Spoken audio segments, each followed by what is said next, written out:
Hi, this is Taylor Davis and Sid Tate joining you today for our Sales and Prediction webinar in the global EMR and PACS markets. So we're excited to have you join us. Thank you so much. We're going to be presenting a lot of information today. And as we walk through this, if you have questions, please feel free to use the chat. Before we jump in, let's just do a level set of what we're doing. If you are watching this webinar and you haven't taken the time to watch the statistical model that we're going to be basing almost everything that we're talking about on, you may be a little bit confused. So there is a model. I'm going to give a brief overview of what that model is, and then we're going to jump into some of these predictions. But just know that model was trained using about 5 years of sales and prediction data across all healthcare IT markets the class watches. Now, as we're talking about global EHR and global PACS, that creates a very interesting situation because we have known for a long time that decisions outside of the United States look very different than decisions inside the United States. So this model was trained using mostly data from inside the United States. And so we know that there's some discrepancies, but it's also really interesting to see how did these predictions turn out and how are they different than maybe what we would expect. And Sid is our expert on, one of our best experts on all things global. So as we walk through this, we're going to learn a lot today from just seeing Sid and his experience walk through this model with us and seeing some of these things. Let's also just note a couple other points of understanding. When it comes to statistical models, so I'm a stats guy, predictive models are wrong a bunch of the time. And they tend to be more wrong when the observations, or in this case, the products and the vendors that you're looking at are fairly unique. There are a lot of unique scenarios here. So if we're talking about a specific region of the world and there's very unique contracting and there's very unique government approaches and there's unique cultural trends, the model's not going to pick that up. However, there's still insights by understanding why the model is predicting high or low. There's a lot of things that we can learn because it's all based off of previous customer feedback, and there's a lot of things that we can learn here. So even with the poor predictions, we're going to talk about the things that we can learn. And anyway, and then we have a lot of areas, especially as we look regionally in the world, we have a lot of areas to cover. So we can only go so in depth into each of these different areas, and we've got a lot to hit here. So if you are listening to this and you feel like we didn't go in depth enough, and you're one of the vendors in this space, get a hold of Sid Tate. Get a hold of John Christensen, get a hold of your account representatives, and they would be excited to spend a lot more time and dig in on this. No, absolutely. Yeah. Actually, they'd be really excited about it. Very excited, yeah. Exactly. So let's talk about the model. This model is built on the idea of not just whether customers are recommending a product or a solution, but why they're recommending a product or solution. So I want to give an example. And this is one that I think that we all live on a regular basis. It's actually... We're coming up on the weekend here, and so if there's a new movie out, and I came to you, Sid, and I said, "Hey, did you like that movie?" Here's a conversation that never stops here. Hey, you saw that movie? Did you like it? And you may say, yes, I loved it. Okay, you never get to this point in the conversation and then just stop, because I have a bunch of reasons as to what I'm looking for in a movie, and I would really like to know if some of those things I'm looking for were in this movie, because there's a lot of different reasons as to why you could like a movie. Some people like, those foreign talkie movies, and they like I got a recommendation a while ago where somebody said, yeah, the movie was just the pace that I like it, really slow, really obscure, really, really nuanced, and I'm like, I'm too much like a 12-year-old boy. Like I need some movement here. And so I'm thinking, even though you liked it, I don't think I'm going to like it. So the next question that I would have to Sid would be, so what did you like about it? Which is a why question. Why did you like it, right? And Sid, you may say something like, hey, the really creative script, or those two characters were really hilarious. And then I take that information, I put it against what I was looking for, and I go, oh yeah, maybe I'd like it. In a similar way in healthcare IT, when customers are asking for recommendations, there's certain things that they're looking for. Generally in healthcare IT, especially in the United States, customers are looking for market leadership, innovation, executive partnerships, integration, and optimism for the future. Those are some of the things that we can tell customers are looking for, which makes a lot of sense. We've each done hundreds or thousands of interviews, and we see what customers are looking for when they're making decisions. Why can we tell that? Well, we did something interesting in this model. We built a variable called question rank, and what we're looking at is not what is the score of each of these questions. We looked at what is the score compared to all of the other questions that we asked. So what are the questions that boil to the top? If Sid is a customer and he really likes the support of a vendor, you would expect that some of the support questions would be the highest rated. And the feedback of different customers tends to be pretty dynamic. So what we do is, instead of looking at the actual scores, we look at the rank of the scores. What was higher, what was low. We don't give a rank to overall satisfaction so that you can look at the fingerprint and see exactly what the rank is for each of the questions. Although we modeled it both ways, so I have to, as a statistician, I have to say that. And anyway, so you just look, and a rank of 1 means it was the lowest rated question compared to the others. A rank of 15 means it was the highest rated question. So what we see is that there are different questions whose rank tends to be in different places. And there's sort of lines of demarcation where when a rank goes high or low, we tend to see a subsequent jump the next year in sales or retention. And so as we walk through this, likely to recommend is the most important question that we watch, and watching its rank is a very strong indicator. And actually, in the international models, as we talk about this, we're going to talk about how likely to recommend is probably still a good indicator. It matches a lot of what we've seen in past sales activity. And so that one is a really strong, so wherever you are in the world, we do think the customers are looking for market leadership. And when they rate likely to recommend high compared to other questions, it's an indicator that they feel like that product has strong market leadership. Some of the other questions that we're looking for a lot of times is delivery of new technology. That tends to be a lower rated question. When that gets to a rank above a 6, we tend to see a pretty good sized jump in sales and retention. Supports integration goals. When that goes up to above an 11, a big jump. Executive involvement, our partnership question, again, when that's relatively high. And then forecasted overall satisfaction. We tend to see when it's high, it's pretty good. Actually, I didn't want to make this slide too confusing, but really what we're worried about is when it goes low. So that's the one that really makes us pretty nervous. So before we jump into this, let's just talk through likely to recommend, as we indicated. That's probably the best indicator as we walk through this. And you can see the different observed ranks for likely to recommend in a previous year. And then in the subsequent year, you can see where average sales share is, which is the variable that we're talking about today, and also the retention. And you can see that there is, statistically, a lot of times you'll say, and Sid has a strong statistics background also, so you'll say that there's a nearly monotonically increasing trend between these two variables, meaning it's maybe not a straight line, but it just kind of goes up only. There's a couple places where it goes down a little bit, but this is a really, really strong trend between what the rank is and then what we observe in sales and retention. And as we talk about the global markets, we'll see that this trend tends to really hold up. So if nothing else that you take away from today, just keeping an eye on where this one question is compared to other questions, a really strong indicator of whether customers feel like you are a market leader in their area. So anything else that you would add, Sid? A lot of talking from me, so it's time for you to jump in and share your information with us.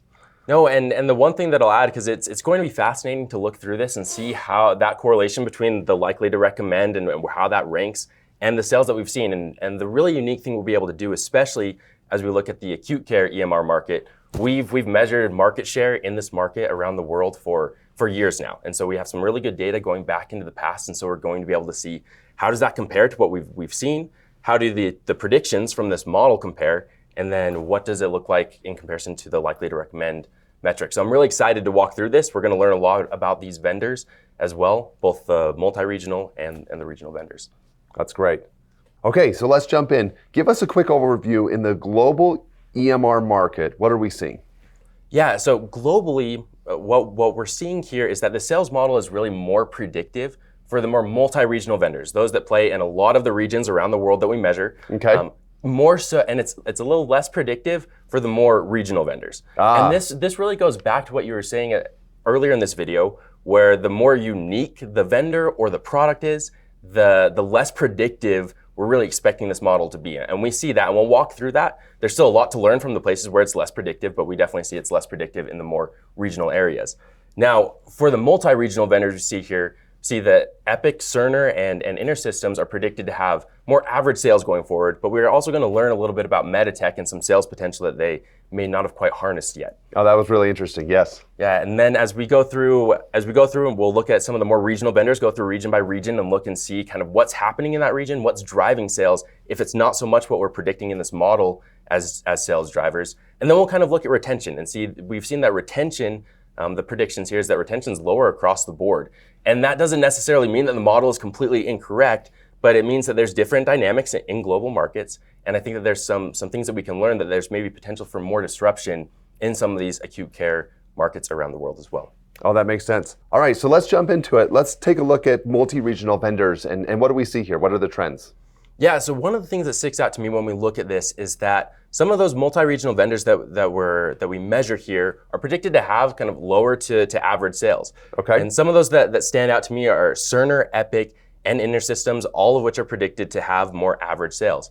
And now, this may be something that makes us pause and say, okay, what's going on? But this is actually pretty in line with what we've seen in global markets recently. So we have the sales data, so this is going back 5 years, the amount of contracts that these vendors have won in the last 5 years, again, in non-US markets. Yes. And what we see is that both for Cerner, Epic, and InterSystems, they've been fairly consistent year over year at winning new contracts, but there hasn't been a ton of growth in relation to some of the more regional vendors that they compete against that we're going to see further on in this webinar. So each of them has added an average of about 6 contracts year after year. Yep. Right. So steady growth, but it seems like this model in general predicts, well, it's in line with what we'd expect, where we expect to see that continued average sales. And this is really interesting because we're able to, unlike a lot of the other markets that we watch, class every year, as you mentioned, we go out and try to track every significant contract in the world, which is a lot of work. And so we're actually able to look and say, so what sales have we seen in the past, and what are the predictions going forward? Let's dig in on a couple of these. So it's interesting. The highest prediction is for Meditech, that frankly has below average sales compared to some of the other multi-regional vendors. What are we thinking as we look at that?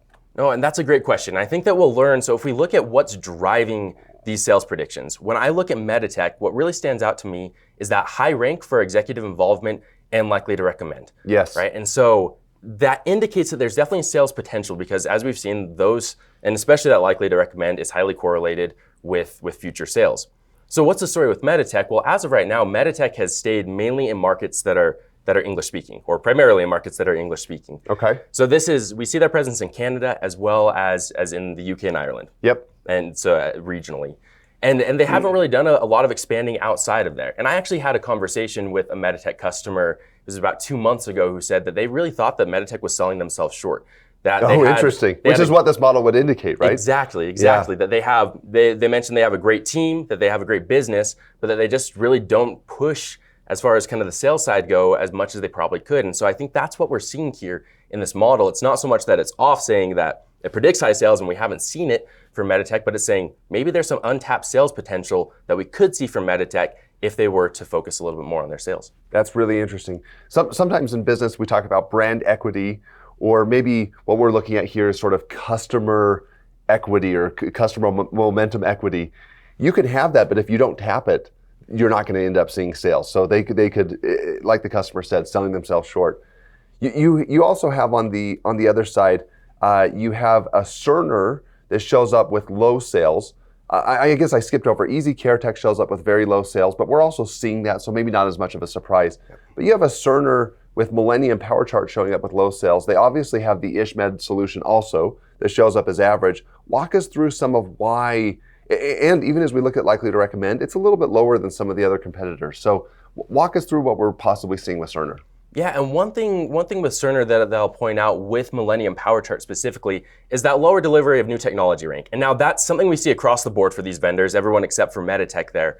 But that lower delivery of new technology is something that is in line with conversations that I've had with Cerner customers around the world, yes, where they note that the solution can feel a little bit older. that they've noted that maybe the technology is a little bit heavy. Yeah, and they're ultimately looking for something that's a little bit of a lighter footprint. And the other thing that we've seen with Cerner Millennium is that they're starting to be squeezed out of some markets by Epic, as Epic has started to have a little bit of a bigger presence in some of these markets as well. Well, you have an interesting dynamic here as we talk about this. And I've talked to some Cerner customers and read some of the interviews of others where they may be on code from 2014, 2016. So sometimes you have Cerner customers, Cerner Millennium customers, who will stay on the same code for years and not take some of these upgrades. And you have Epic coming in, they are pushing their customers a lot more aggressively to be on some of the newest code. So you have two solutions, and neither of them you could probably categorize as a light footprint, but you have two solutions, and one, because customers have been taking upgrades a lot more, feels a little bit more, it feels stronger as far as delivery of new technology. Now, Epic's not hitting it out of the park either when it comes to delivery of new technology. And so it's interesting as we look at some of the regional variables, vendors, as we look at some of the regional vendors, their scores, their rank for delivery of new technology is a lot higher, meaning that they feel like customers are delivering the technology that they need in their region. So maybe one of the disconnects that we see here between these multi-regional vendors and then the regional vendors, right? Yeah, and something I would point out is it's not necessarily surprising that we would see, especially for these multi-regional vendors, to have that low delivery of new technology rank. Because if you just think of the challenges that these multi-regional vendors have to kind of overcome in order to sell in different regions, they have to hit regulations in these different regions. Sometimes they have to adapt to a different language, and then they're coming up against some more of those regional vendors. And so it's just a lot more challenging to be able to deliver technology that's specific to these different regions' needs. So that's actually exactly in line with what we'd expect, given some of these barriers that they face. They get spread a little bit thin, right? Yeah. So as we look at the most important question likely to recommend, you have two vendors who show up as by their current customers are indicating that they feel like that they're on a leading solution. So that's Epic and Meditech, and possibly two of the highest potential vendors given the progress of their current customers, right? Absolutely. Well, let's jump into some of our regional vendors. Let's take a look at Latin America. Okay. And when we look at Latin America, the first thing that you're going to see as you're looking at the chart where you look at the sales predictions versus the number of sales that have happened is that there's one in particular that's really, really off, at least according to what we've seen, and that's MV, right? Where they've been the sales leader in Latin America for the last 5 years consistently, and we have them predicted at very low sales. It's time to throw away this model. There's no insights here, right? It'd be easy to say that just off face value, but when we look at this, it makes us pause and say, okay, then what's different in Latin America and what's really driving the sales here if we see some things that the model's getting off? Exactly. Well, take us into that. What is different here and why is the model predicting such low sales for an MV Sol? Yeah, and this is ultimately, it comes down to the story of regionality. And this is one thing that you mentioned at the beginning, where region by region, there's just very different things that drive decisions. In Latin America specifically, and when we'll even focus more so on Brazil right now, because that's where a lot of these players are, specifically with MV, Philips, and SP Data, who we'll talk about right now, we see that they're really the predominant players in that region. MV and Philips are two that customers see them as having strong solutions. They cover end to end. They give end to end functionality, I should say, and they really meet a lot of their needs, but they may not see them as delivering new technology necessarily, right? If we look at their ranks for delivery of new technology here, interesting. They're ranked at 8, which is higher in the region than some others, but we can't really compare across vendors, just within more so. But that's how they're perceived. But ultimately, when we come to purchasing dynamics in this market, there's a lot of customers that we've talked to, say in Brazil, ultimately they say our options are pretty much MV or Philips. And that's who they're seeing. Even though there are some other players there, they really have that predominant presence in the market. And that's why we see year over year, they're still getting a lot of sales because they are those main players, even though this model would predict that they're not necessarily going to have as many. Well, let me ask you, so this model doesn't take into account current market share, right? And so you have a couple names that are big names that when you go to select, you look and say, well, lots of other people are using this. This model would possibly indicate that there is opportunity for disruption in the Latin America market, as you have so many players, especially some of the strongest players, with low or very low predicted sales. Do you think that that's real, or do you think the model's off on that also? No, I definitely think, and it's maybe more so in other markets even than in Latin America, because we see even less replacement in Latin America. Okay. One of the reasons for this is also because price comes heavily into play in Latin America, where we don't see a lot of movement just because price acts as a really big barrier to that. It does. And it specifically within that region. But it definitely does show that there is the opportunity for some disruption. Right? And this is the case in a lot of the world's regions where if a player can come in, really start delivering new technology, in addition to meeting all of the local needs of different customers, then they could really potentially come and shake things up. Wow, this is really interesting. Let's go to the next region. Okay. So next reason we have here is Europe. And this is another one where when we look at this and look at what we've seen in the past and compare it with what the model predicts, there are also some surprises, and two of those are that Daedalus with their DX Care and Orbis platforms predicted to have low sales, but they've grown pretty consistently year over year as well. Yeah. Well, and let's look at some of the likely to recommend for Daedalus compared to some of the other vendors, and see maybe some of the other variables are having issues as we dig into this. So what does likely to recommend look like, the rank for Daedalus? Yeah, and for Daedalus with Orbis specifically, that's their rank for likely to recommend stands out as 15. So that's their highest ranked question among those 15 that we showed at the very beginning of this webinar. So, and this is in line when we talk to Orbis customers, right? And they're mainly located within Central Europe, so German-speaking regions. They also have some customers in France. Yep. A lot of their customers will say, you know what, in our region, Orbis is the best option. Yes. They're really seeing again, end-to-end functionality, it meets their regional requirements, and so they see them as having the best option. And part of that kind of regionality would also factor into that likely to recommend, which may be part of the reasons why we see that likely to recommend as a better predictor of sales, because it takes into account some of what are my other options in the region as well. Oh, this is very interesting. Walk me through some of the other players who we've seen low sales from over the last few years. Yeah, so the ones at the top there, Cambio and Chipsoft are two that kind of have unique stories. So Cambio is one where they're mostly present in Sweden. Okay. And that's where they've really had some sales in the past. But Sweden, we know a lot of the major public tenders have been decided. So there's not a lot that's happening within Sweden. So Cambio right now, they even have a decently ranked likely to recommend question there. They're a little landlocked though. Exactly. I mean, they can't get out, yeah. Exactly, and they do have a customer that's in the UK, and we've seen them try to expand, but in order for them to really continue to see sales, they're going to need to look outside of their really home territory in order to achieve some more sales and some more growth. Okay. Now, Chipsoft is one that if we look at this, the thing that stands out for me for Chipsoft is when we look at that executive involvement rank, it's out of 1. Right, so we may ask if they're ranking really low on executive involvement, why would we still continue to see some sales for Chipsoft? Yeah. Well, the story there is Chipsoft is mostly present in the Netherlands, right? And within the Netherlands, there are multiple vendors that play, but the ones that have the dominant market share are Chipsoft and Epic. Okay. So a lot of Chipsoft's customers, that I even had a conversation with a customer yesterday who echoed that same thing, said, ultimately for me, it's Chipsoft or Epic. Those are my decisions. And they stay with Chipsoft because Epic has a higher price point than Chipsoft does. And so they may not deliver quite as strong on the relationship side of things, but because they have that regional presence and a price point. And a price point, exactly, they continue to see sales even though this model would predict lower sales. And so I think this is one of those areas where we can look at this model's predictions and say, well, if purchasing behavior were similar in the Netherlands as it were across other areas, the United States, other areas of the world, well, then maybe we would expect Chipsoft to see even less sales than they've been getting. Interesting. Well, anything else in Europe before we jump to the next region? The only other thing that I'll really point out in Europe is that with Daedalus platforms, with Orbis and DX Care, we've seen that there has been growth of those platforms, even though the prediction is low sales.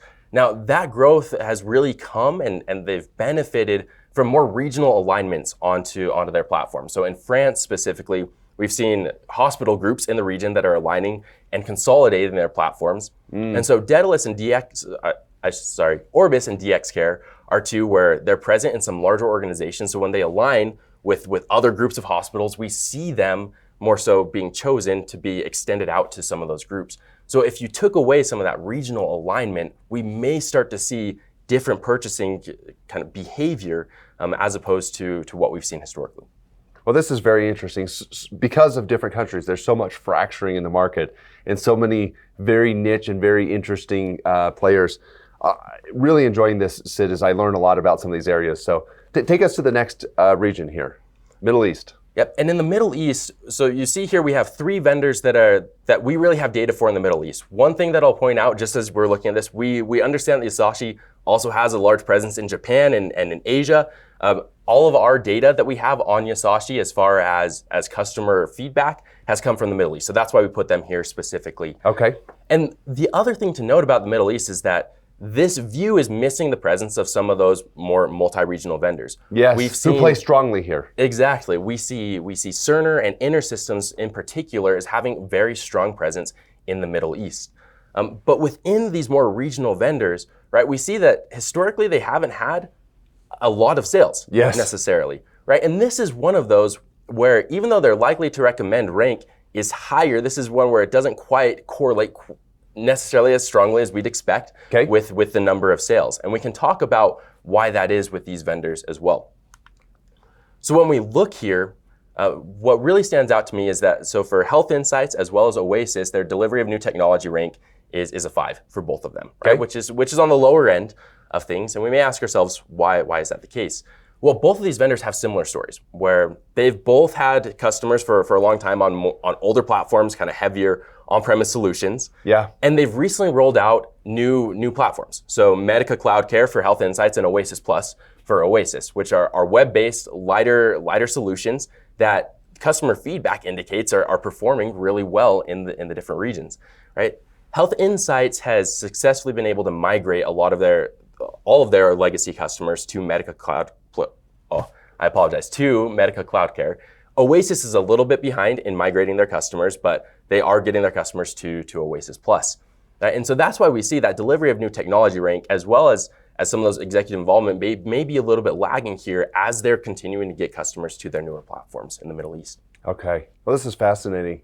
All right, so lastly, let's just wrap up. We don't have all players here because in order for this model to be able to have a prediction, you have to have enough customer feedback in order to make the prediction. So we see a lot of other vendors who have had sales that we are tracking, but we just don't have enough customer feedback in order to create a sales momentum predictive model, right? Absolutely.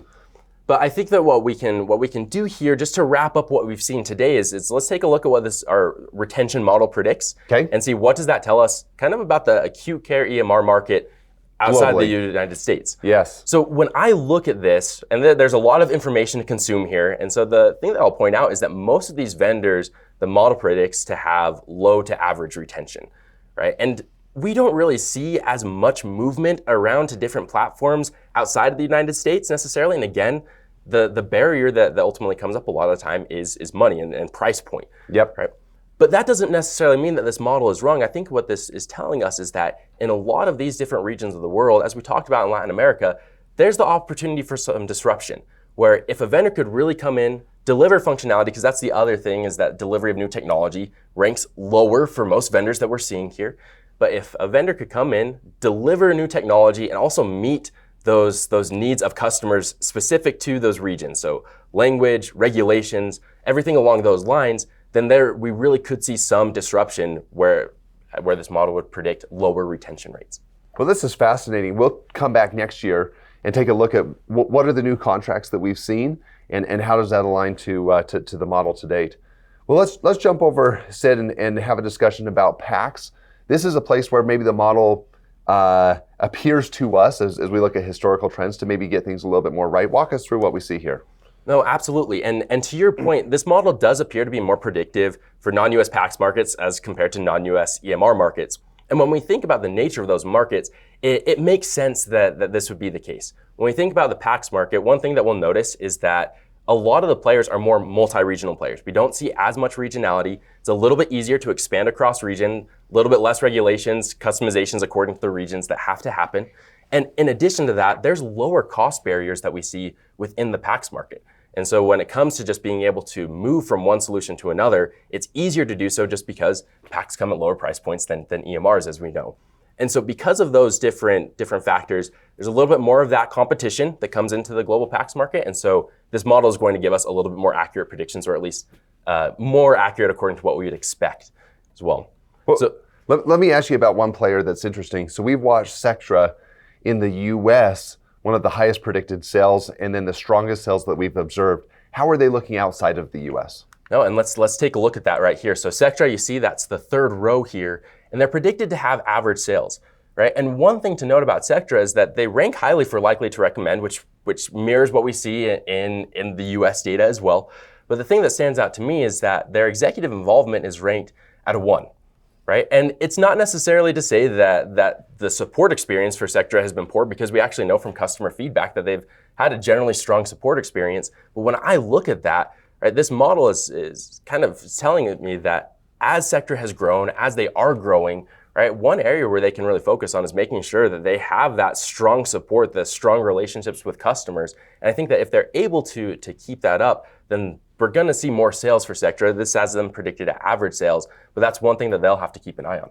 Interesting. Then we have Visus and Paxera Health, both best-in-class winners. Very high predicted sales for both of those. Walk us through what we're seeing there. Yeah, and with both of these, so in the slide that we looked at just before, we had them as more regionally concentrated vendors, right? And the story with both of these is that, so for Visus specifically, they're mostly located in Europe, right? Or a lot of their customer base is in Europe. So a lot of their customers are within Europe. We've seen them start to expand outside of Europe. They have a stronger base that's growing in the Middle East and Africa, for example. And Paxera has a similar story where they started off in Egypt, and they have a strong presence in the Middle East and Africa. We've seen them start to expand into some other regions of the world, such as the United States, but they're still early on in the process. Interesting. And so with both of these vendors, right, the important thing to note that this model doesn't necessarily take into account is their presence, right? How many markets are they currently present in? Because we know that in order to enter the market, there's a lot of costs, right? You have to, again, we brought this up multiple times with EMR, but you have to adapt to some of the regulations as well as languages. So when we look at some other vendors such as Philips or Agfa that are more present in a lot of the markets around the world who have overcome some of those barriers, right? Visus and Paxera are a little bit early on. So when we see those high sales predictions, a lot of the question is going to be, can they expand outside of the regions where they are right now to really be able to capture that sales energy? So if I'm a very established vendor, if I'm looking at a Visus or a Paxera, I probably need to keep an eye on them. They could possibly be very disruptive vendors in the future as they grow outside of their specific regions, right? Absolutely, and you can see with the likely to recommend ranks, that's one of those areas where that's their highest rank, and we've seen that is a very strong predictor of future sales. And so as they expand into other regions, then I would 100% agree with that. Well, also walk me through, I know that some of these multi-regional vendors have some new platforms. How are those new platforms performing? How does that factor into what we're seeing here? Yeah, so one to really point out here is among these larger multi-regional vendors, Agfa is one that has their new platform, their enterprise imaging for radiology. That's a new platform. Their legacy is PACS that you also see there towards the bottom of that chart. But enterprise imaging is predicted to have very high sales. And what we see here, what stands out to me with enterprise imaging is that they have a higher likely to recommend rate, higher supports integration goals as well. So they've brought and they've really delivered some strong functionality with their newer PACS.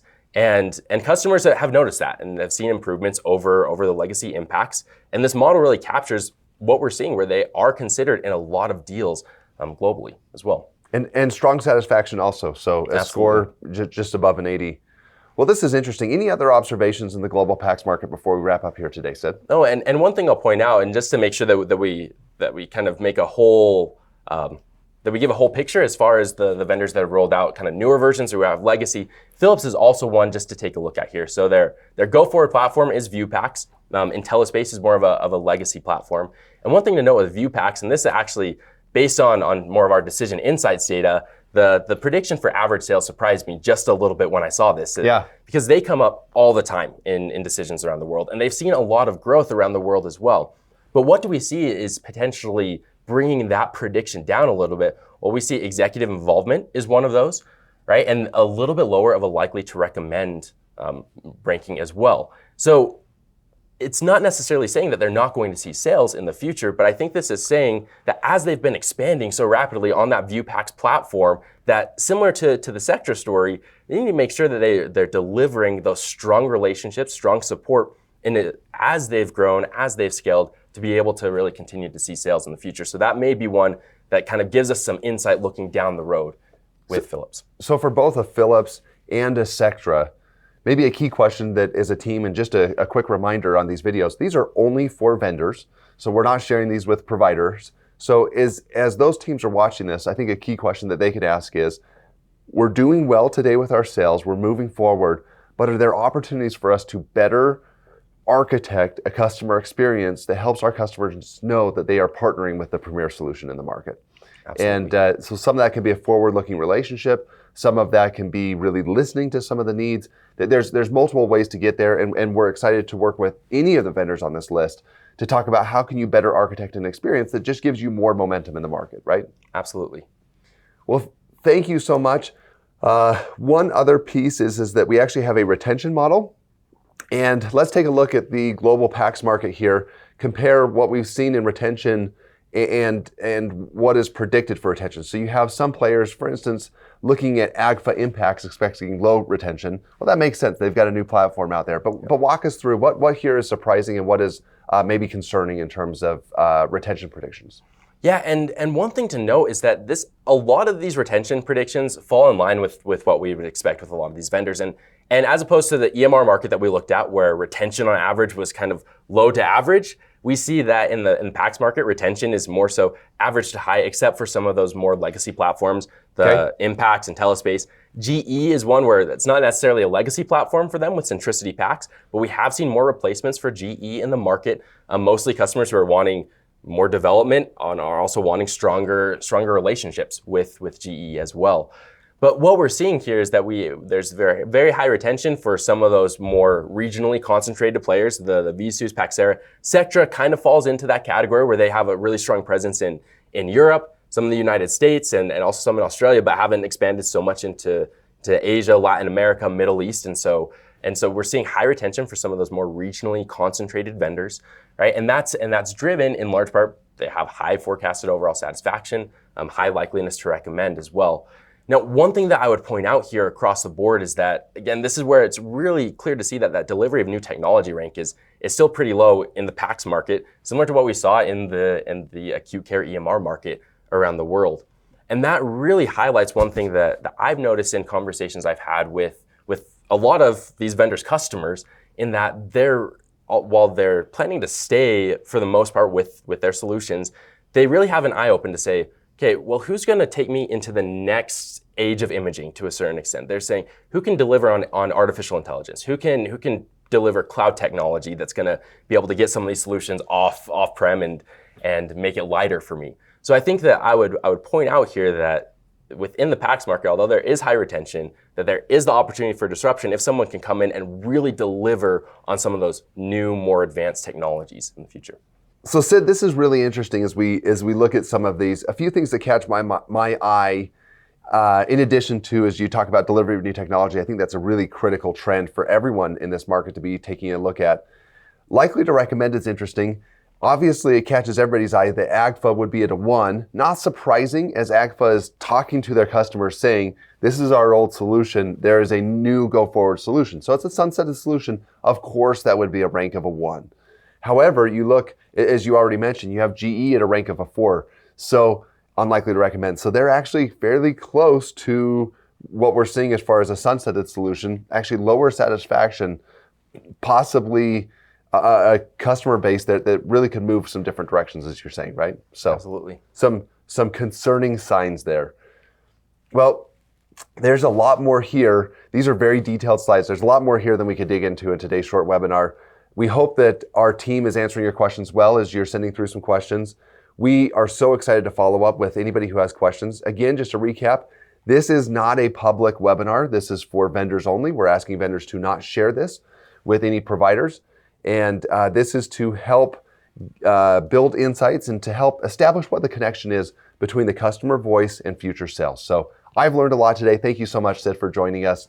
And we look forward to having further conversations on this and other data that we're seeing in feedback from your customers. Thank you so much.